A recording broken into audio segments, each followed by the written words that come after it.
அனைவருக்கும் வணக்கம்.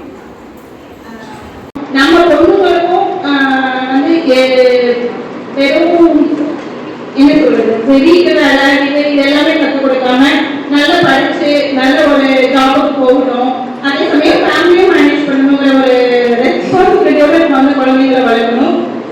மெயின் வந்து பொண்ணுங்களை அந்த மாதிரி வளர்க்கறத விட பசங்களை வச்சுக்கிற பேரண்ட்ஸ் தான் எப்படி இருக்கணும், ரொம்ப கவனமா இருக்கணும். இங்க வரை காலத்துல எல்லாம் பசங்களை வந்து நம்ம வந்து பொண்ணுங்களுக்கு ஈக்குவலா ஹெல்ப் பண்ற மாதிரி எல்லா வகையிலும் பொண்ணுங்களுக்கு சப்போர்ட் பண்ற மாதிரி அவங்க வந்து நம்ம ட்ரெயின் பண்ணணும்.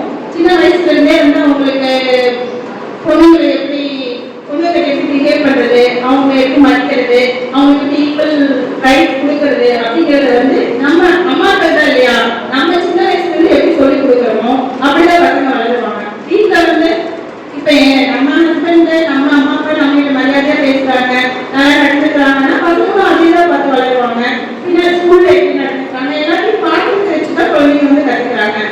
அதனால நம்ம வீட்டுல வந்து சின்ன வயசுல என்ன கற்றுக் கொடுக்குறோமோ அதெல்லாம் வந்து பசங்க வந்து பெருசானாலும் கத்துக்குவாங்க.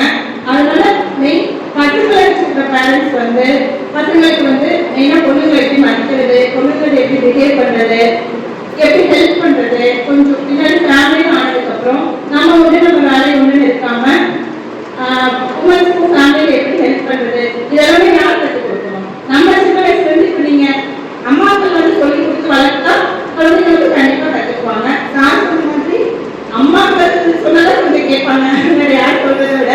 இப்போ கொஞ்சம் ஏஜ் ஆயிடுச்சுன்னா பிரார்த்தனை அதுவும் கஷ்டம் தான்.